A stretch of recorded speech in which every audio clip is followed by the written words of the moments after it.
Right, so this is our first class for the Cambridge O-Level English Language 1123 syllabus, and we will be going over some very basic information today and possibly tomorrow as well. So just to get familiarized with what the syllabus requires us to know and what it requires us to do. Right, you may already be familiar with that, but still, right, I need to go over that. So this is the syllabus document that you can see on screen. Right, we're skipping the pages with all the introductory mumbo jumbo, and here we have, right, the content overview. So by the way, if you have any questions, just put them in the chat. Okay, since your mics aren't working, so put them in the chat and I'll address them. So you've got two papers for the 1123 syllabus. Paper 1 is the reading paper, paper 2 is the writing paper. Each of these are worth 50 marks and they each have a time duration of 2 hours. Because they have even time duration, uh, in even weightage, sorry, they have an even weightage for your total grade. Right, so we'll go into what paper 1 paper 2 actually have in store for us. But before that, right, what are the assessment objectives? So as for reading, right, there are 5 assessment objectives, writing as well. We can see here R1 is reading objective 1, right, and that is to demonstrate an understanding of explicit meanings. Explicit meanings basically means something is given to you very clearly in the text, right? So you don't have to go around trying to think, oh, what is it that they might mean to say? It is given to you very directly. You just need to find the answer. That's all you need to do. R2 is demonstrate understanding of implicit meaning and attitude. Now, the implicit part is where something might be hinted towards in the text. They might give you certain clues, but it's not given to you directly. So you will have to think about it. You will have to do some processing and come up with the answer.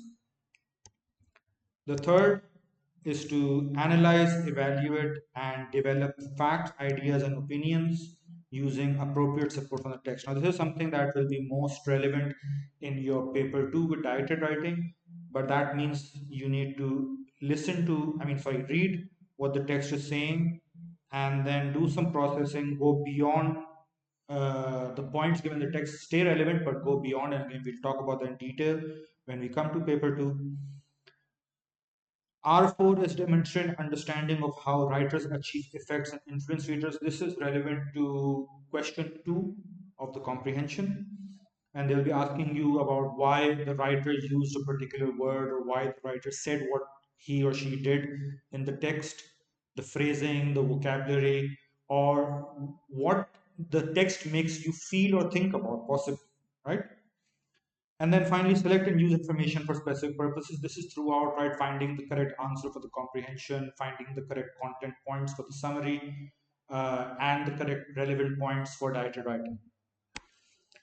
As for the writing objectives, W1 is articulate experience and express what is thought, felt, and imagined. Right? So basically, you're able to express yourself properly and clearly uh, in written words.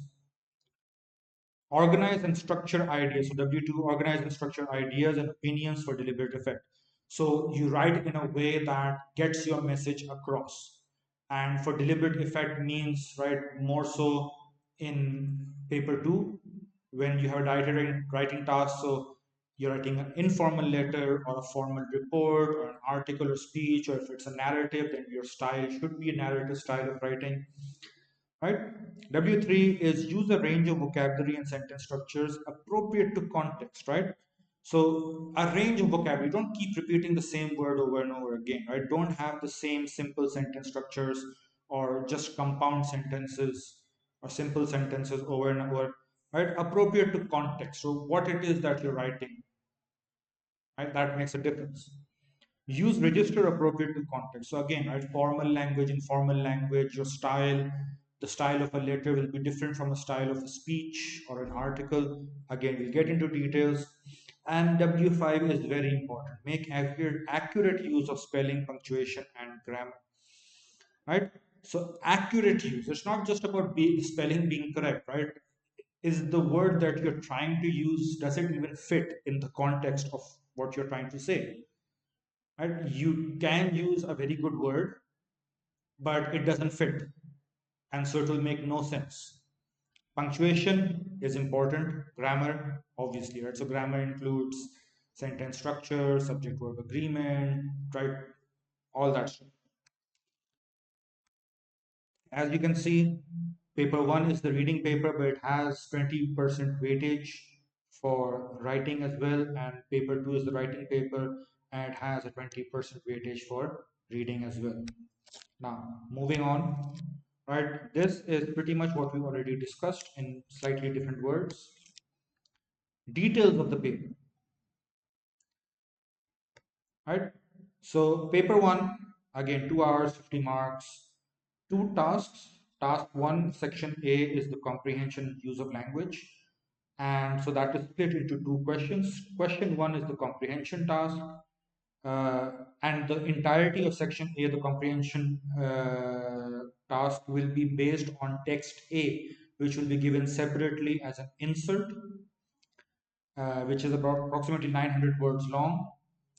And types of questions you will be asked are either explicit or implicit meaning questions. So some questions you will have the answers given directly in the text, and some of them you will need to figure out based on clues in the text. But these are the more standard type of comprehension questions. Again, right, we will learn how to tackle these still. Question two is use of language. This is where the writer's effect comes in. So, right, how writers achieve effects and influence readers, right? And so, question one is worth 16 marks, question two is worth 9 marks. That brings us to a total of 25. And because question two is part of the comprehension, it will also be based on text A in the insert. Section B, summary and short response. This will be based on a separate text, text B in the insert, and right, it will be a sort of informative slash narrative, right? So it will be a shorter text. One very important thing to highlight over here, this, right, 150 to 180 words. This was what Cambridge originally published, but it has now been updated. In fact, from the very beginning, they published an update. The summary is to be of no more than 150 words. No more than 150 words. That is important. Okay, so you max out at 150. You do not go beyond. If you go beyond 150, there is no negative marking, but your summary will not be checked beyond 150 words. So keep that in mind, right? Now, the summary task is also in two parts. Part 3A is writing the summary. So what you need to do, right? These are the objectives, and what you need to do, you'll be given a theme. You need to find points according to that theme. You need to rephrase those points in your own words, and you need to write it down as a paragraph in continuous writing. Continuous writing means not in bullet points or flow charts or anything else, as a paragraph, right? That is worth 20 marks. Then question 3B is a short response where you'll be given a scenario, sort of a role play scenario, where you'll be asked to be the character perhaps in the text, or someone who is interacting with the character, or someone who has been asked for an opinion based on the information given in text B. And then you need to present an opinion and then support your opinion with evidence from the text. Again, right, so details of how any of these questions are attempted when we get to those questions, right? So we'll go into detail. This is just an overview of the syllabus. Paper 2, right, the writing paper, again, two tasks. Task A is called directed writing. The reason it's called directed writing is because you are given directions on how to do it and what to do, right? Certain instructions that you have to follow, and that is why it is called directed writing. So over here you'll be given one or two texts. So far, Cambridge has been giving two short texts, totaling to 400 or 450 words in length. They are given as part of the paper, so there's no insert in paper two. And based on the information from the text, you will need to develop a speech, email, report, letter, or article. So one of these five, you will not have an option, right? Uh, so you need to prepare for all of them. And the email and the letter further split into formal and informal. So that makes it seven technically. Uh, Discursive, argumentative, or persuasive. So it's not straightforward that you take the points and you copy paste it. No, there's a bit of processing to do with that. And so again, we'll discuss how to do it. These are all the objectives. You can see all five of the writing objectives will be tested and only two of the reading, but the reading objectives are also tested here. Right, as you can see, select and use information for specific purposes. So getting the correct point out of the text is important. Section B, the composition. You will be given four topics to write on. Two of those would be narrative, two would be descriptive, and you are to choose one and write on only one of those four. Right? Oh, by the way, going back, the directed writing is word 25 marks, and the word limit is 250 to 350 words. The composition also word 25 marks. The word limit is 350 to 450 words. So they've actually brought down the word limit by 50 marks. I believe it used to be 350 to 500, if I'm not mistaken, in the earlier paper. Right? And so that is an overview of the syllabus. These are some command words that you need to be familiar with. Right? And so if you come across any one of these in a question, then you need to know what it is exactly that the question is expecting you to do. So if the question is saying consider something, it means review and respond to given information. If the question is saying describe something, then it means state the points of a topic or give characteristics and main features. Just a minute. Okay. If there is an evaluate in the question, that means judge or calculate the quality, importance, or amount or value of something. And this is right what you will get in your directed writing task. Explain, so set out purpose or reason. So give a reason for something that's happening, or make a relationship between things, right? Make that relationship clear, or say why or how and support with relevant. So this is something that you will come across in the comprehension. Give, so just produce an answer. Identify, so name, select, or recognize. Summarize, select and present the main points without detail, right? So that's basically a summary question without detail. And yeah, that's all the important stuff from the syllabus. Now, right, the syllabus is short. As you can see, there is just outlining the task. There is no syllabus content, so to speak. Right, there are no chapters to cover. And normally students have this misconception that English is super easy and we can do it whenever we want. We don't need to pay attention to it because there is no content to the syllabus. There are no chapters to learn and no concepts to wrap your head around. And while that is, it sounds good, but that's not true.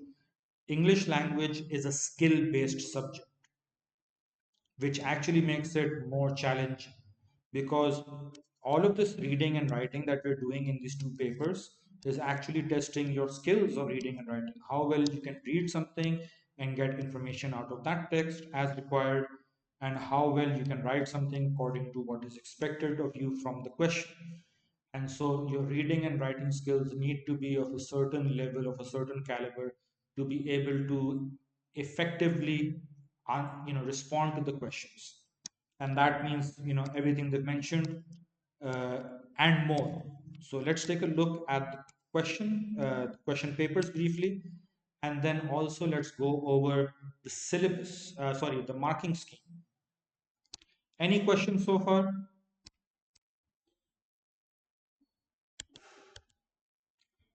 I'm guessing not.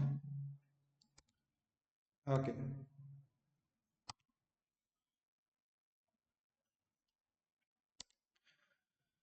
So this is the specimen paper for 2024. As you can see right now, familiarize yourself with what the question paper looks like. You've got space for your name, center number that will be given to you. Well, right, whichever school you are uh, going to. If you're a private candidate, then it will be given to you when you get your statement of entry, when you register for your examinations. Your candidate number again will be provided to you later. Read the information always. Right now, this is specimen paper, so the information is slightly different. But read that. Always read the instructions and please follow the instructions. Right, it says a total of 50 marks. It says that there are 8 pages in the document. When you have an actual examination, right, when you get the paper, when they ask you to start, first of all, right, go through the whole thing, see if there are 8 printed pages, right? So it says over here the last page is page number 8. Okay, I've got all the pages. It's not expected that there would be a problem with the pages and the print, but still, right, it's always good to be sure. If you're halfway through and there does happen to be a technical error, and that would make it problematic. Okay. Section A, right, that is the comprehension. It says over here, read text A nameless. Nameless is the title given to the text. In the insert and answer questions 1 and 2, right? And so here is the insert. This will be given to you separately. You can see it mentions insert over here. And this is text A. Right? It is named nameless for a particular reason. I'm not going to ask you to read through it at the moment. Right? This is the text. And so, right, these are the questions again, right? When we come to answering these, I will guide you as to how they need to be attempted. But right, all of these questions of different types, from question 1 totaling 16, then moving to question 2, which is the writer's effect questions. You can see they're mostly 1 mark, 2 mark. Right, the last one is 3 marks, and that is a total of 9, and that brings us to 25. Then is question 3a, section B, which is the summary. So that is from text B. So we go text B over here, right? And you can see right now the title obviously is just to tell you, it's just there. The title itself is not as important, but still, okay. There's an introductory line given over here. Do read the introductory line. You will not be asked a question based on the introductory line, but whatever introduction is given, do read it. So you've got text B over there, and then you've got a question. Now you can see it gives you a certain theme. Summarize what would appeal to guests, what would appeal guests to most to guests, right? So that is a theme. And so the task is not to summarize the entire text. The task is to find points relevant to the given theme, right? Use your own words. You have to rephrase it, and then write it out in continuous writing, which means as a paragraph basically. And you can see over here, right, they've given the should be no more than 150 words, right? And the marking is 10 marks available for content, 10 marks available for quality of writing. So we take a look at the marking scheme, right, just in a bit. This is question 3b, the short response. And so again, they've given you a scenario over here, a sort of role play, and they ask you a question, and then what is your opinion, why? So your opinion should be based on the information in the text. It is not something that you just think of, and then support it with reasoning and evidence from the text. And that is the end of the paper, right? Now let's take a look at the mark scheme.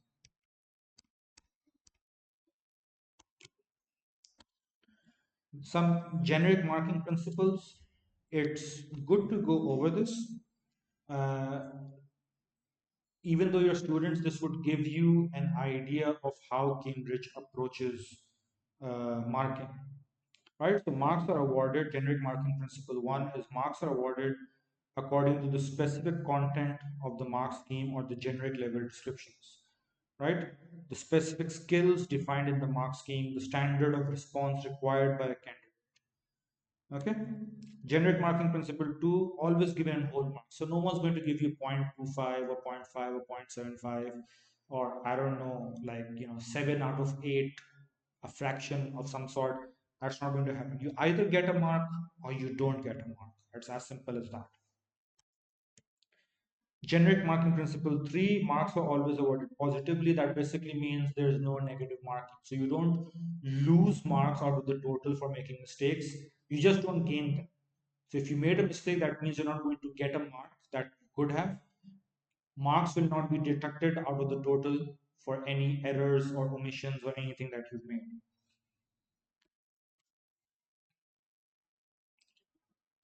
Generic marking principle 4, rules must be applied consistently. This is basically for the examiner, right? Marks should be awarded using the full range again for the examiner. Again, all of this for the examiner, but knowing this helps you as a student as well.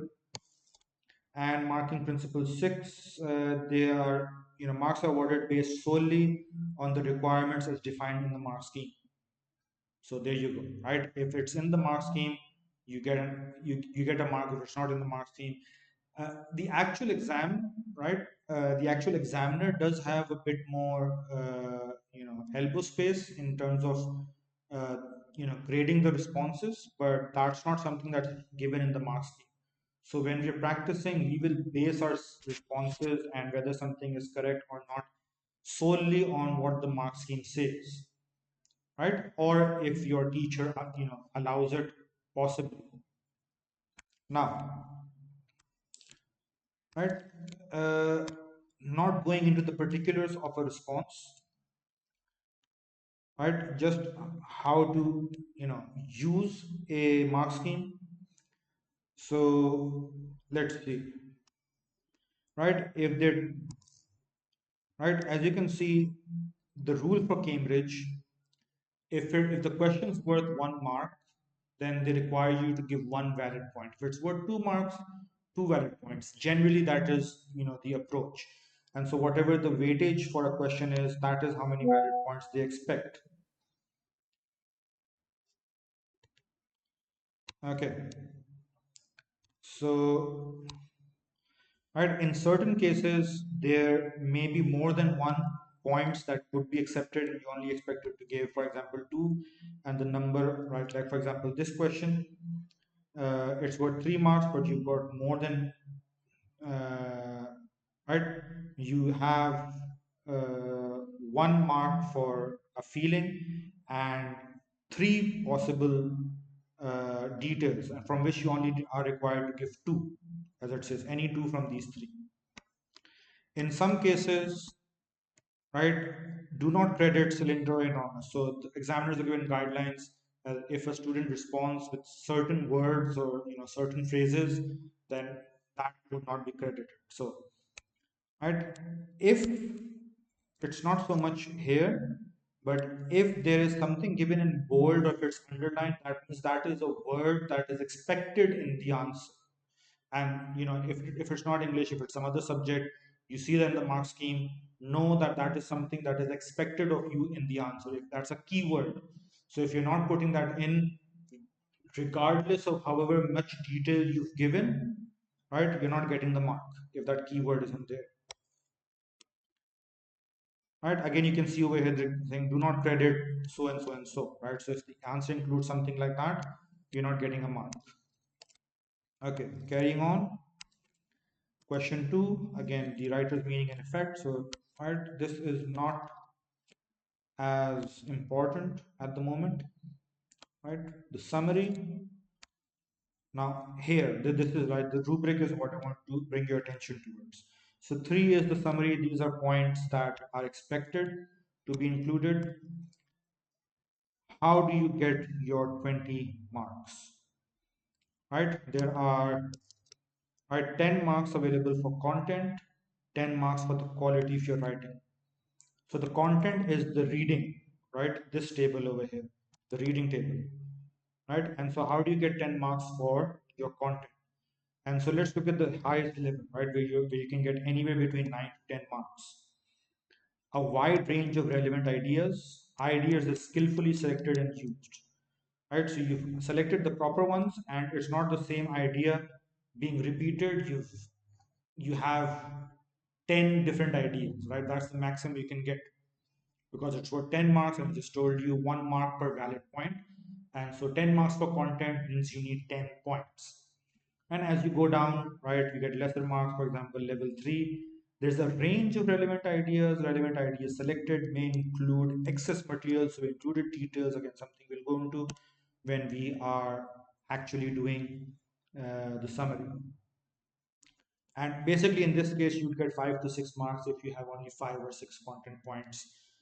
Again, not including details, because if you have written details, you won't get any credit for those. Writing. Okay, so how do you get marks for writing in the summary? So, look at the highest level, which would get you between 9 to 10 marks. A relevant response for the summary that is expressed clearly, fluently, and mostly with concision. Concision meaning it's concise, short, which is the whole point of a summary, right? It's fluent, so there's flow. It doesn't feel like it's broken, points just joined together as a paragraph. It's clear, right? So it's well written. And so the response is well organized. The response is the candidate's own words and or structures where appropriate, with a range of vocabulary which clarifies meaning. Right now, when they say where appropriate, they basically mean, at least like around 80% of the text, at least. Right now, that's not a figure that you would find in any guide. It's I just say that from experience. There are certain words or phrases that you may not be able to rephrase, and there is a certain leeway that the examiner, because they aren't expecting you to be like rephrase the text or the points 100%, but the maximum possible. So let's say 80%, 75 to 80% minimum, right? And the maximum as much as you can. Okay. And then we go down, right? So, for example, level 3, a relevant response that is generally expressed clearly. So, it's just overall, it's okay. There is some evidence of organization, right? Some evidence, so it's not very well done, but you can make sense of it. The response is mainly the candidate's own words, so most of it, but it's not as much as the examiner would like or expect. And words and structures where appropriate. Okay, so that's that. And yeah, now for question 3b, which is the short response, again they have this rubric which the highest level is level 3, where you can get full marks 4 to 5, right? And the response is consistent and a relevant perspective is offered. Relevant perspective basically means that the opinion that you've expressed aligns with the opinion that the text is proposing. Ideas are developed and supported, right? So supported means you've given evidence from the text. Developed means you've given explanation to that point. Again, right? So when we get to it, this will become clearer. But this is something I wanted to share.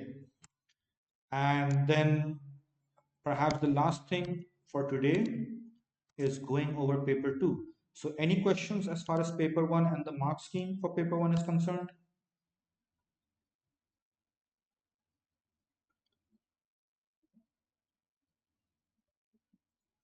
Okay.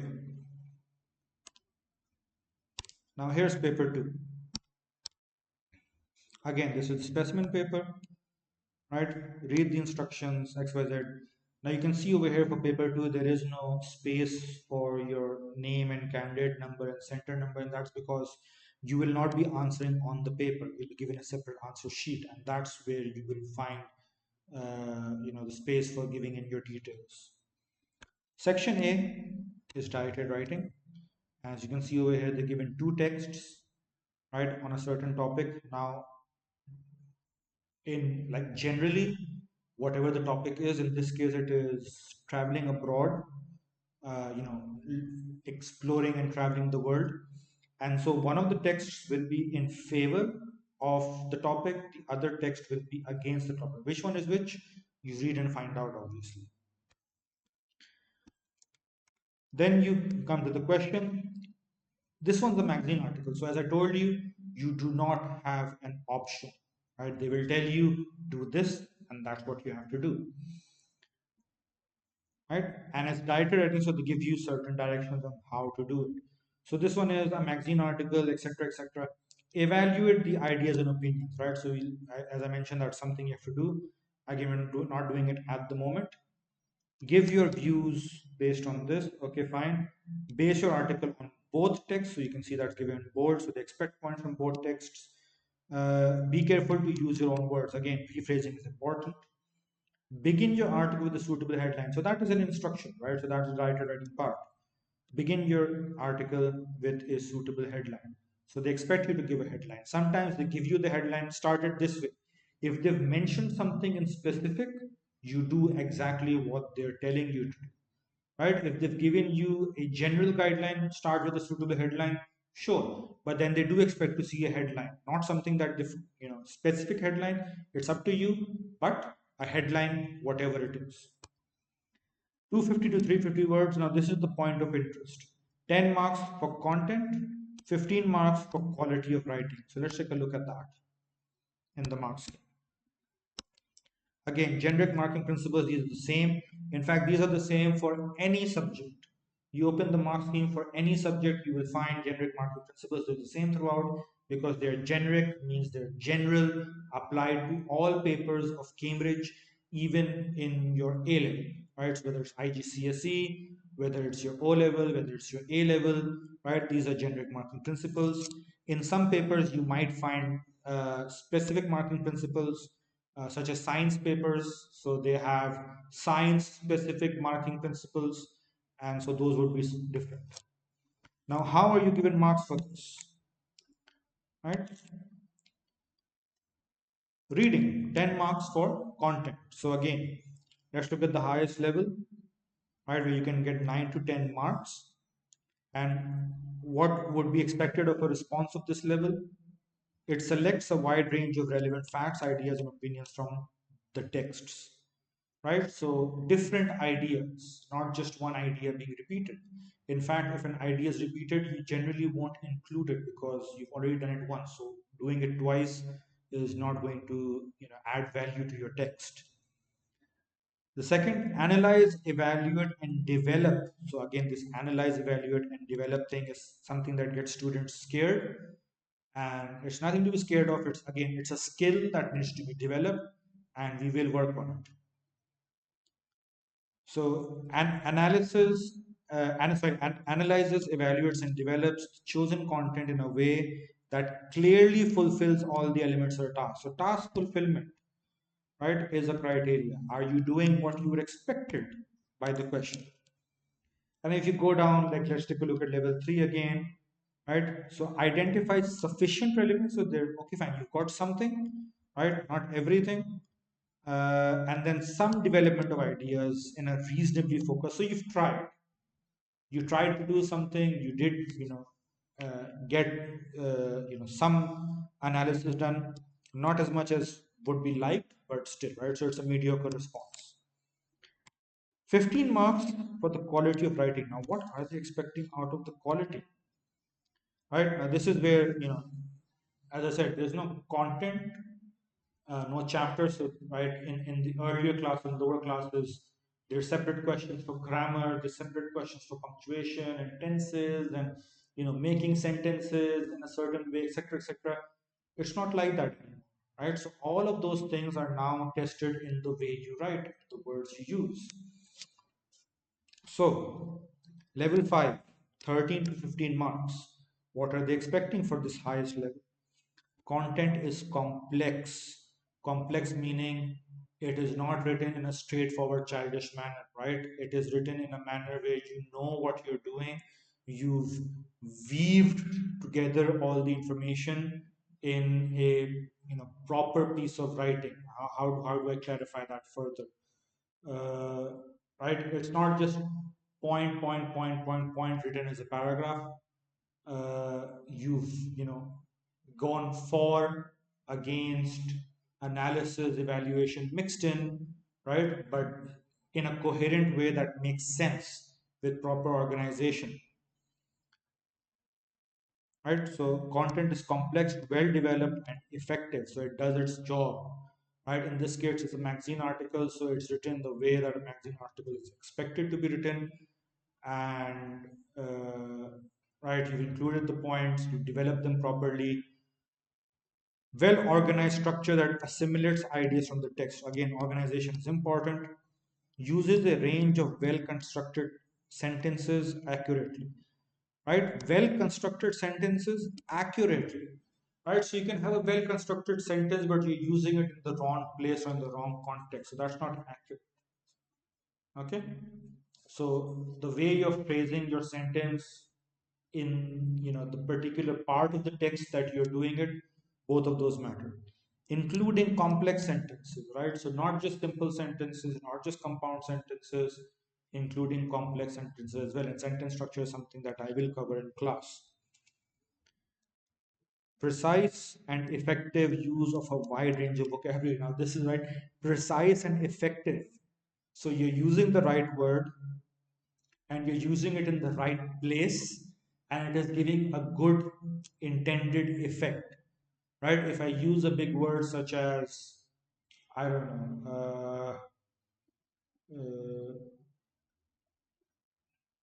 for example, let's take the word petrichor, right? Now, not something that we'd use in dietary writing, perhaps more of a narrative or descriptive, but petrichor, right? Petrichor, petrichor. And so that's the term used for that sandy smell that you get when it's about to rain or when it's raining. Now, if I am using that word, right? First of all, am I using it in the correct place? And the way I'm using it, is it giving the intended meaning, right? And the spelling, obviously. So if I'm using petrichor for, maybe the smell that's coming from, I don't know, uh, right, wet clothes out of the laundry, that's not accurate because that's not what petrichor is. Right? So just because like, oh, it's coming from the rain, so something that's wet, so I'll use it for laundry. No, it's not the same thing. Okay, consistently. Oh, did we lose someone in between?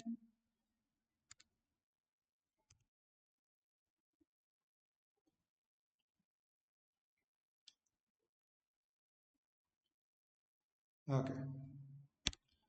So consistently appropriate tone and register for audience and purpose. Again, what type of writing it is, it needs to, what type of task it is, your writing needs to be in tune with the task. Highly accurate use of complex spelling, accurate use of complex spelling, punctuation, grammar. Again, right? So you're using complex words, they have complex spelling, you're putting it in. Are you doing it correctly? Are you putting it in the right place? Are you using that punctuation in the right place? I hope you're not putting commas where there's supposed to be full stops, for example, right? Because that is not, you're using punctuation, but you are not using them accurately, right? And grammar.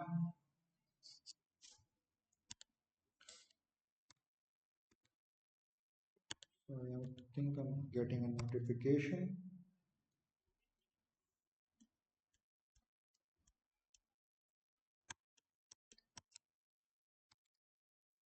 Is there a question?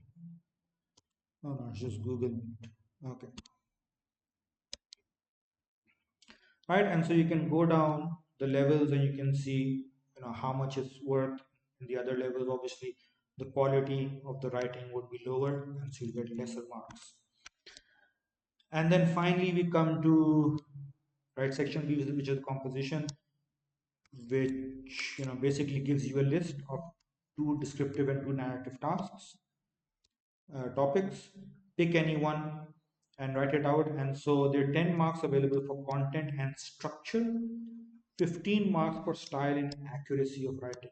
So how do we get those marks? Again, the marking rubric is what we want to look at today to get an idea of how we can score those marks, what Cambridge is expecting of us. So 10 marks for content and structure.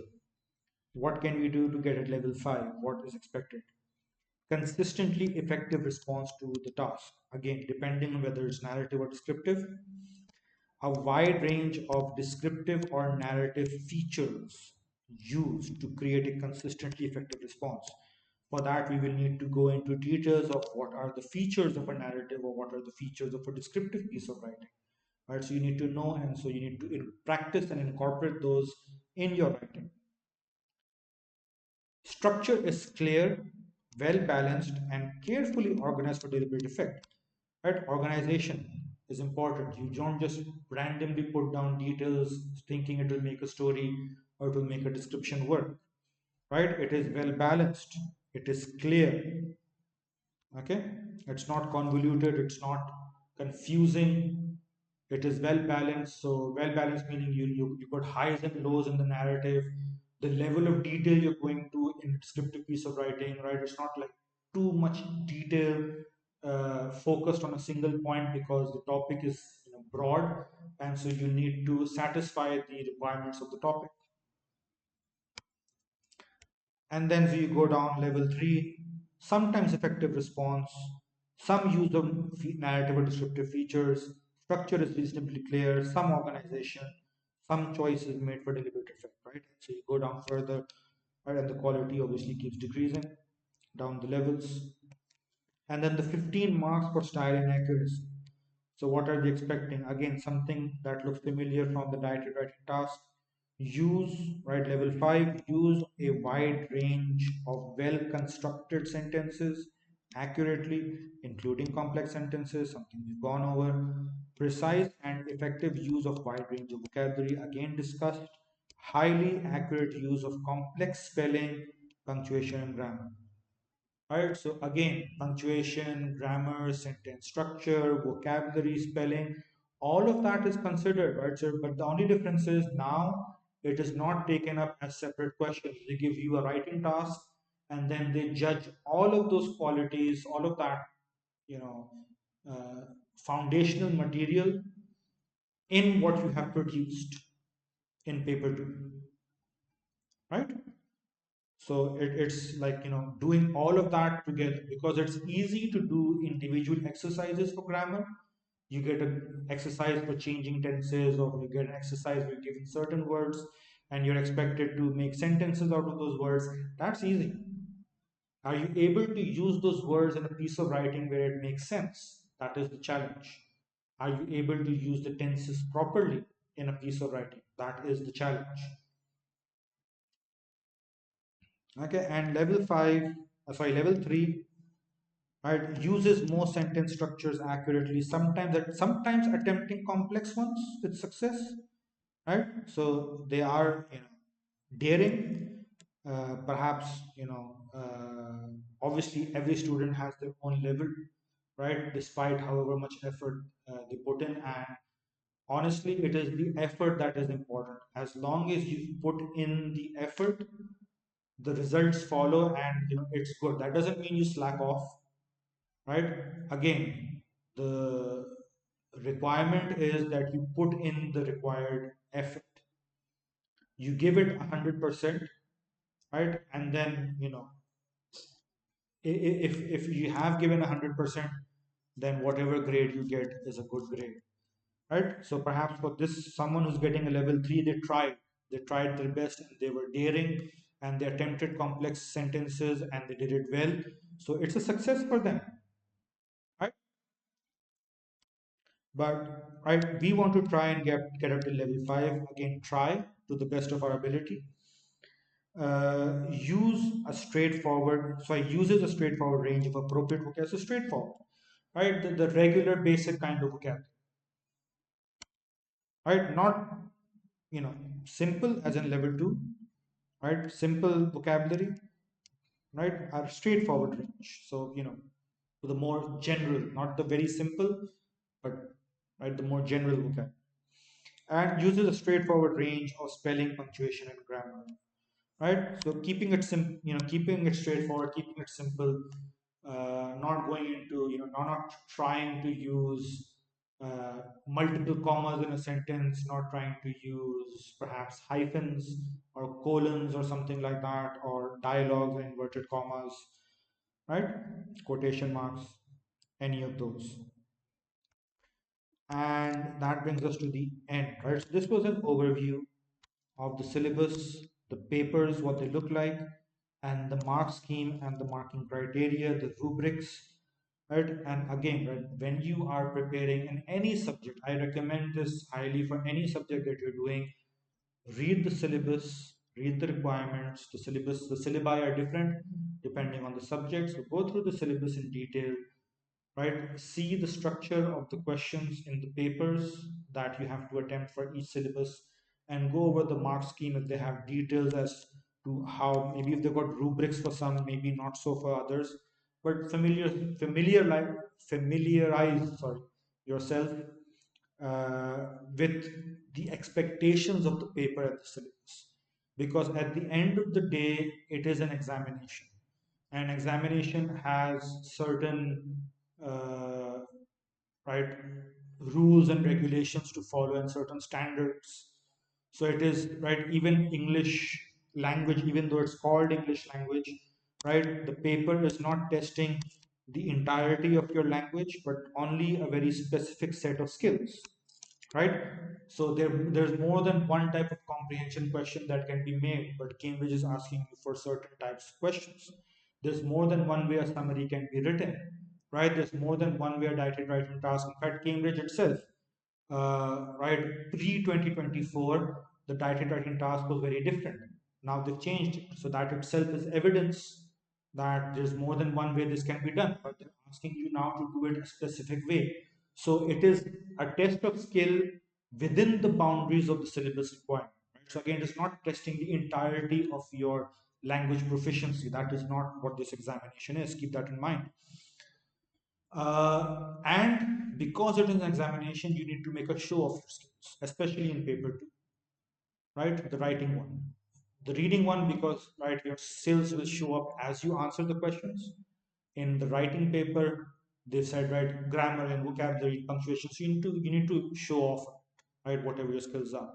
Because again, it's an examination, so what you want are the marks, what you want is the grade. That is important, right? And to get that, you have to do what you have to do. So that's all for today. Tomorrow we will get into attempting paper one. Our initial progress will be a bit slow because we will be, breaking down the requirements and how to and what not, what to do and what not to. So do's and don'ts, the tips and tricks as we move along. And once we have covered all the, we've gone through the paper once, one round of papers, maybe two, and then we'll switch gears a bit. So any questions for anything we've done so far today?